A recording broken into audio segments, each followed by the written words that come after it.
Imam Al-Bukhari berkata bahwa riwayat paling sahih tentang waktu sholat adalah hadis Jabir. Dari Jabir bin Abdullah radhiyallahu anhu bahwa Nabi SAW pernah didatangi Jibril alaihissalam. Lalu ia berkata kepada Nabi SAW, bangun dan sholatlah. Maka beliau sholat zuhur ketika matahari telah tergelincir. Kemudian Jibril mendatanginya lagi saat asar dan berkata, bangun dan sholatlah. Lalu Nabi SAW sholat asar ketika bayangan semua benda sama panjang dengan aslinya.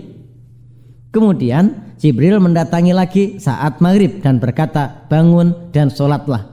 Lalu Nabi SAW sholat maghrib ketika matahari telah terbenam. Kemudian Jibril mendatangi lagi saat isya dan berkata, bangun dan sholatlah.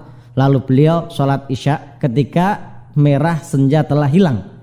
Kemudian Jibril mendatangi lagi saat subuh dan berkata, bangun dan sholatlah. Lalu Nabi SAW sholat subuh ketika muncul fajar, atau Jabir berkata ketika terbit fajar.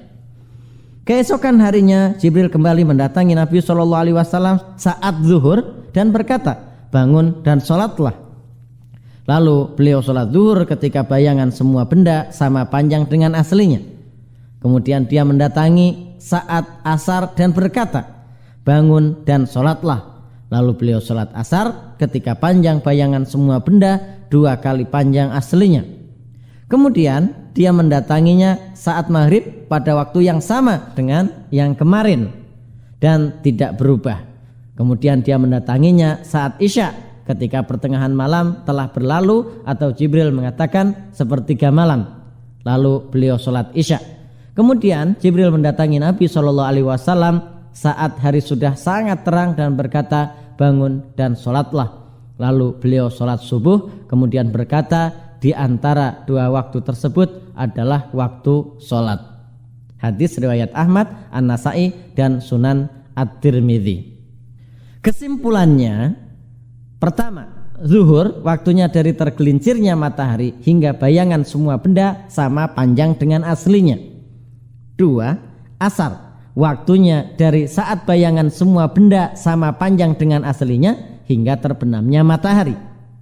3. Maghrib waktu dari terbenamnya matahari hingga hilangnya warna kemerah-merahan pada senja, berdasarkan sabda Nabi SAW, waktu sholat maghrib selama warna kemerah-merahan pada senja belum hilang.